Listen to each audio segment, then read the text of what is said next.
Hello दोस्तों, दोबारा स्वागत है आप सभी का द मैकअप चैनल में।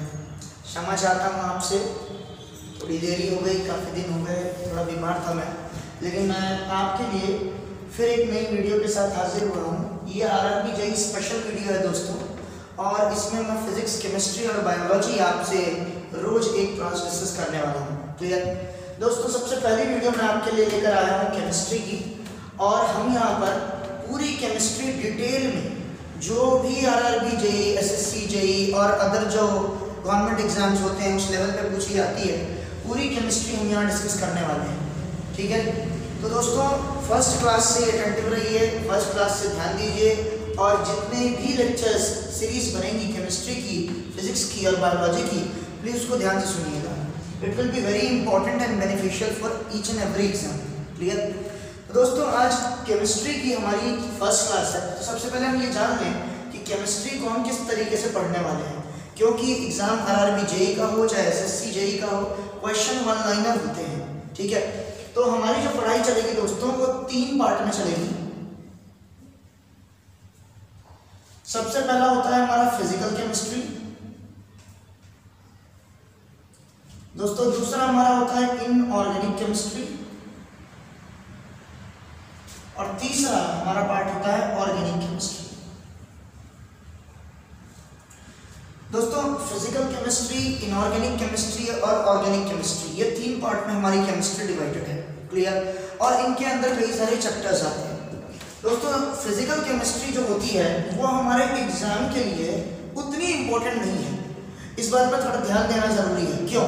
क्योंकि फिजिकल केमिस्ट्री में जो है ये मेनली दोस्तों न्यूमेरिकल से डील करता है। दोस्तों ये प्योर न्यूमेरिकल से डील करता है, लेकिन हाँ इसकी कुछ थ्योरी हमारे लिए इंपॉर्टेंट है, तो हम इस पर फोकस करेंगे, बट उतना ज़्यादा नहीं, थियोरेटिकल पॉइंट ऑफ व्यू से फोकस करेंगे, बिकॉज ये न्यूमेरिकल पे ज़्यादा ध्यान देते हैं। क्लियर? दोस्तों इनऑर्गेनिक केमिस्ट्री जो है हमारी, उसमें हम बात करेंगे इक्वेशंस की और पीरियोडिक टेबल की पूरी एनालिसिस करने वाले हैं। दोस्तों 2 बातों पर हमारा यहाँ फोकस रहता है, एक पीरियोडिक टेबल की हर एलिमेंट की एनालिसिस होगी इनऑर्गेनिक केमिस्ट्री में, और दूसरा इक्वेशंस पे चर्चा होगी। दोस्तों इनऑर्गेनिक केमिस्ट्री क्या होती है? देखिए दोस्तों, होता क्या है कि लैब में हम कई सारे एक्सपेरिमेंट करते हैं। जब हम लैब में बहुत सारे एक्सपेरिमेंट करते हैं तो बहुत सारे वहाँ पर रिएक्शंस होते हैं। जब दोस्तों रिएक्शंस होती हैं तो कई सारे हमें प्रोडक्ट मिलते हैं। क्लियर? प्रोडक्ट रिएक्शंस के बाद तो उन सभी को हम पढ़ते हैं इनऑर्गेनिक केमिस्ट्री के हिस्से। क्लियर? अब दोस्तों हमारे पास है ऑर्गेनिक केमिस्ट्री। ऑर्गेनिक केमिस्ट्री क्या होती है दोस्तों? ये लिविंग साइंस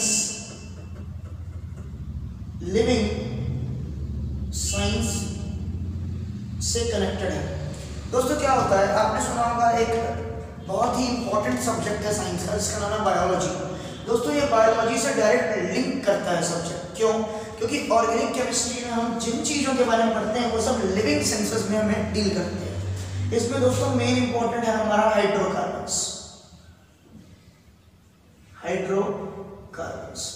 दोस्तों हम हाइड्रोकार्बन्स की यहाँ पर चर्चा करेंगे। हाइड्रोजन और कार्बन से बनने वाले जितने भी मॉलिक्यूल्स होते हैं वो ज़्यादातर इसी कैटेगरी में फॉल करते हैं, और दोस्तों ये सीधा लाइफ से रिलेटेड होता है। हमारे शरीर में जितने प्रोसेस, जितनी क्रियाएं चल रही हैं, उन सब में ऑर्गेनिक केमिस्ट्री का एक बहुत ही इंपॉर्टेंट रोल है, और उस पूरे रोल को हम यहाँ पर डिस्कस करेंगे। तो दोस्तों स्टेप बाय स्टेप हम चैप्टर उठाएंगे यहाँ से, और क्योंकि आप लोगों को पता है कि कोई भी एग्जाम जो होता है जेईई लेवल पर, या एसएससी जेईई हो, चाहे एसएससी सीजीएल हो, चाहे वो आरआरबी जेईई हो, चाहे वो कोई भी गवर्नमेंट एग्जाम हो, उसमें 10th लेवल तक की साइंस बहुत इंपॉर्टेंट है। क्लियर? पर दोस्तों हम यहाँ पर 11th 12th का भी कुछ इंपॉर्टेंट हिस्सा जो थियोरेटिकल होगा, एकदम प्लेन थ्योरी होगी जिसकी, वो भी हम यहाँ पर डिस्कस कर लेंगे। मोस्ट प्रोबेबली हम सारा का सारा कोर्स यहाँ कवर करने वाले हैं। हमारी लेक्चर सीरीज को बड़े ध्यान से अटेंड कीजिएगा। क्लियर? तो दोस्तों सबसे पहला चैप्टर जो मैं केमिस्ट्री में शुरू करने वाला हूँ आपके लिए, वो है मैटर।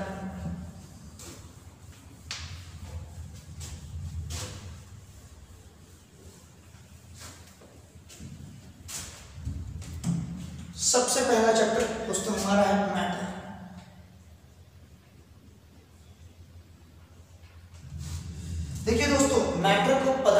सकते हैं हिंदी में, ठीक है। देखिए केमिस्ट्री की जो शुरुआत है वो मैटर से ही होती है, क्लियर। देखिए पदार्थ क्या होता है, दुनिया में आप कोई भी चीज देखें, कोई भी चीज, क्या आप उसको मैटर बोल सकते हैं? May be not. जैसे मेरे पास एक मार्कर है, मेरे हाथ में एक मार्कर है दोस्तों, ये मार्कर यदि मैं कहीं पर भी रख दूं तो ये एक जगह घेरेगा, जगह घेरेगा। दोस्तों जो भी चीज जगह घेरे उसके पास एक वॉल्यूम होता है, क्या होता है? वॉल्यूम। तो दोस्तों मैटर के पास एक चीज जो जरूरी है वो है वॉल्यूम। दोस्तों वॉल्यूम क्या होता है? Space occupied.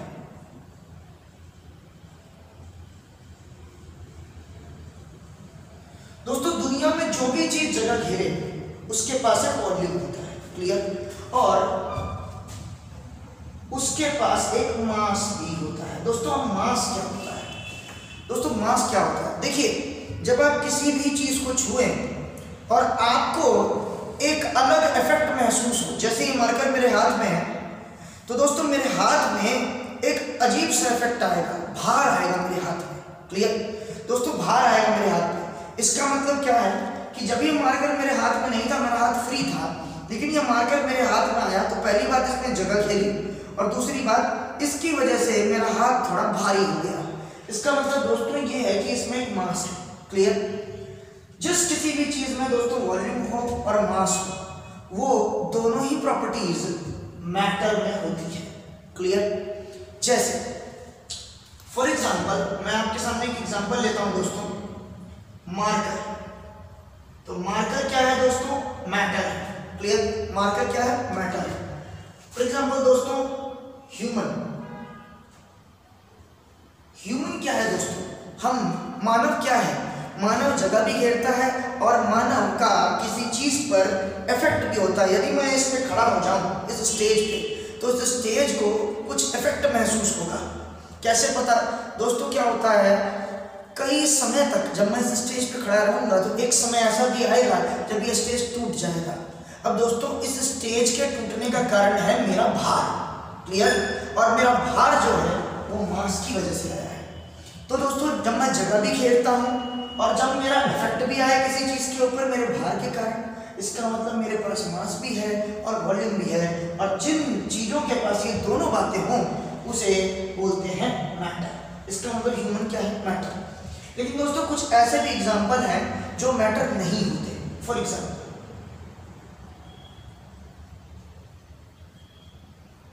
दोस्तों जब आप किसी चीज को चखते हैं, टेस्ट, चखना, तो दोस्तों जब आप किसी चीज को चखते हैं, स्वाद है, स्वाद कोई जगह घेरता है क्या? आपने सुना है कि अरे मैंने एक चीज चखी उसने जगह घेर ली? नहीं सुना होगा आपने ना। तो चखने का कोई मास होता है, मास मतलब भार नहीं होता उसका, क्लियर। दोस्तों देखिए एक चीज मैं आपको बताऊं, भार और मास में थोड़ा अंतर है, लेकिन फिलहाल के लिए हम इसे भार रेफर कर सकते हैं। तो दोस्तों टेस्ट का कोई ना मास हो ना वॉल्यूम हो, इसलिए ये मैटर नहीं कहलाता। दोस्तों ऐसे ही स्मेल, सूंघना। दोस्तों जब हम किसी चीज को सूंघते हैं तो सूंघना एक मास नहीं है और वो कोई जगह भी नहीं घेरता। ऐसे ही दोस्तों दोस्ती, मान लीजिए फ्रेंडशिप है मेरी किसी से। दोस्तों फ्रेंडशिप एक रिश्ता है और कोई भी रिश्ता ना तो जगह घेरता है ना ही उस रिश्ते का एक भार होता है, क्लियर। तो केमिस्ट्री पॉइंट ऑफ व्यू से दोस्तों ये सब जो चीजें हैं, these are not matter, not called matter.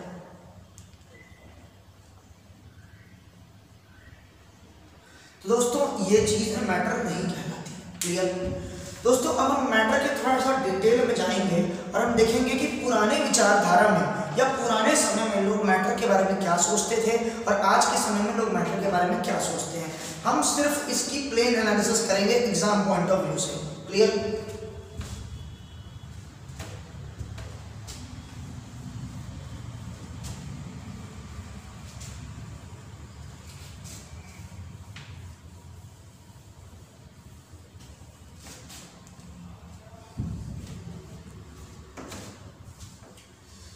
दोस्तों देखिए पुराने समय की हम बात कर रहे हैं तो मैटर को हम दो पार्ट में डिवाइड करेंगे।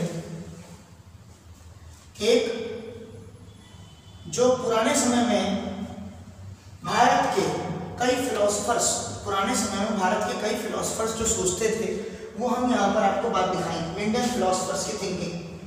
तो इंडियन फिलोसफर्स क्या सोचते थे दोस्तों? आपने एक वर्ड सुनी होगी फिलॉसफी। फिलॉसफी मतलब होता है ज्ञान, अपना ज्ञान। क्लियर? तो इंडियन फिलोसफर्स दोस्तों क्या सोचते थे, और आज की डेट में मॉडर्न फिलॉसफी क्या है? मॉडर्न मतलब होता है नवीन, नया, नवीनतम, मॉडर्न फिलॉसफी। दोस्तों इंडियन फिलोसफर्स का यह सोचना था कि जो मैटर होता है, मैटर को दोस्तों बोलते हैं पदार्थ।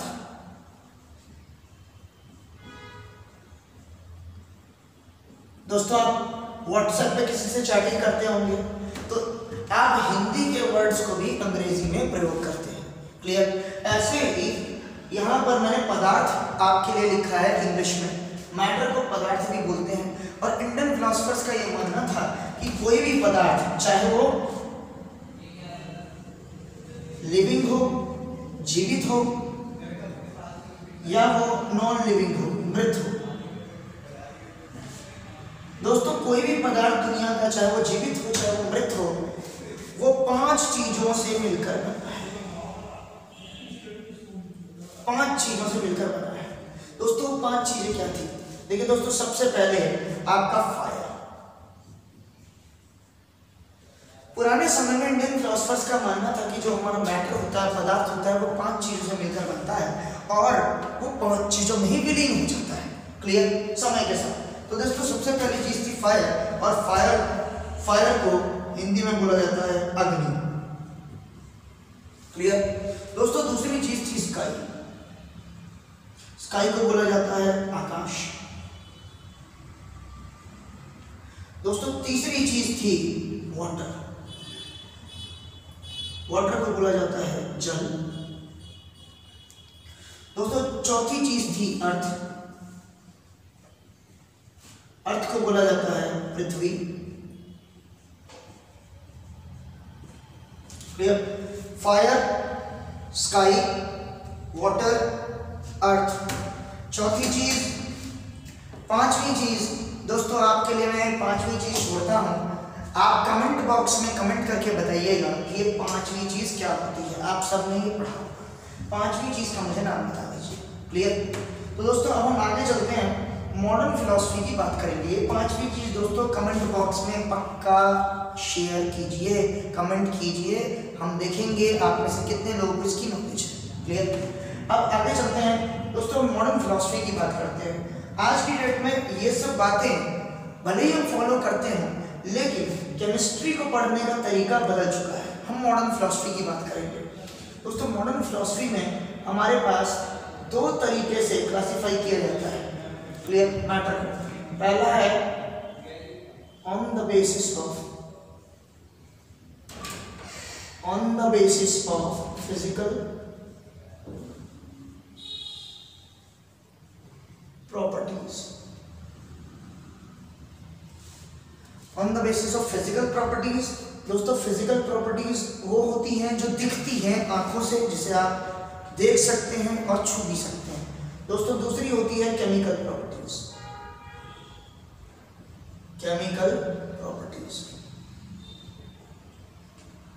दोस्तों केमिकल प्रॉपर्टीज होती है कि कोई भी मैटर जब वातावरण या किसी दूसरी चीज के साथ मिलता है तो उसमें कुछ चेंजेस आते हैं, कुछ आकार, या फिर हो सकता है उसका साइज, या फिर हो सकता है उसमें कोई रिएक्शन हो जिससे उसके हाव भाव, उसका कलर, उसका टेस्ट, उसके स्मेल में परिवर्तन आ सकता है, चेंज आ सकता है। तो दोस्तों उसको बोलते हैं केमिकल चेंज। इसमें हमेशा केमिकल रिएक्शन के द्वारा आपको प्रॉपर्टीज दिखाई देंगी, लेकिन दोस्तों ये प्रॉपर्टीज के लिए आपको केमिकल रिएक्शन करने की जरूरत नहीं है। आप नेचर में होने वाले अलग अलग प्रोसेसेस को देख सकते हैं, वो सब फिजिकल प्रोसेस प्रॉपर्टीज की वजह से ही होती हैं। क्लियर? तो दोस्तों जो कलर होता है, कलर वो कौन सी प्रॉपर्टी हुई दोस्तों? Physical property. दोस्तों जो मोशन होता है, मोशन कौन सी प्रॉपर्टी हुई? फिजिकल प्रॉपर्टी हुई। तो दोस्तों फिजिकल प्रॉपर्टी के बिहाफ पर यदि हम मैटर को क्लासिफाई करें तो ये 3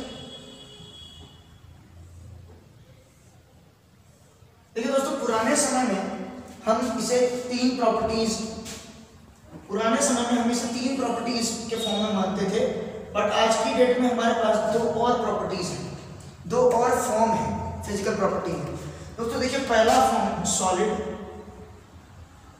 दूसरा है लिक्विड और तीसरा है दोस्तों गैस। दोस्तों देखिए, फिजिकल प्रॉपर्टी यदि आपको पढ़नी है तो ये तीन स्टेट इंपॉर्टेंट है। दोस्तों देखिए, आज की डेट में हमारे पास दो और प्रॉपर्टीज हैं, हो सकता है आप में से किसी के एग्जाम में प्रॉपर्टी पूछ ले, इसलिए मैं इनको अलग से ऊपर की तरफ लिख रहा हूं। दोस्तों पहला है प्लाज्मा,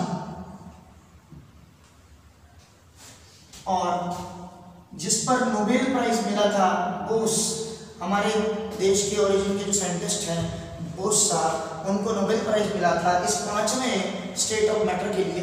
दोस्तों इसे बोलते हैं बोस और Einstein condensate, Bose Einstein condensate. दोस्तों बोस और आइंस्टीन दोनों ने मिलकर एक नया मैटर खोजा था, जिस मैटर का नाम था बोस आइंस्टीन कंडेंसेट। क्लियर है दोस्तों? तो ये 5 स्टेट होती है मैटर की आज की डेट में, जिनके द्वारा हम फिजिकल प्रॉपर्टीज की पढ़ाई करके मैटर को पूर्ण रूप से पढ़ते हैं। दोस्तों इसी तरीके से केमिकल प्रॉपर्टीज की जब बात करें तो केमिकल प्रॉपर्टीज में हम 3 चीजें पढ़ते हैं, एलिमेंट्स,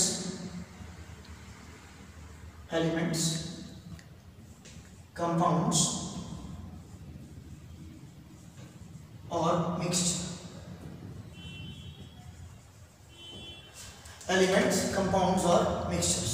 तो दोस्तों ये है क्लासिफिकेशन मैटर का, इसको हम थोड़ा सा डिटेल में सबकी डेफिनेशन के साथ पढ़ेंगे। आप बिल्कुल टेंशन मत लीजिए, सारी बातें यहाँ कवर की जाएंगी, ठीक है। इससे पहले हम देख लेते हैं कि मैटर आखिर है क्या, मैटर के अंदर क्या है। क्लियर? तो दोस्तों ये बेसिक क्लासिफिकेशन है जो हमने आज कवर की। हम अगले लेक्चर में कंटिन्यू करेंगे मैटर के डिटेल के साथ मॉडर्न फिलॉसफी में, क्योंकि पुरानी फिलॉसफी को हम अब मॉडर्न केमिस्ट्री में डील नहीं करते। तो दोस्तों वेट कीजिए हमारी अगली वीडियो का, तब तक के लिए goodbye, thanks, take care, कल मिलते हैं।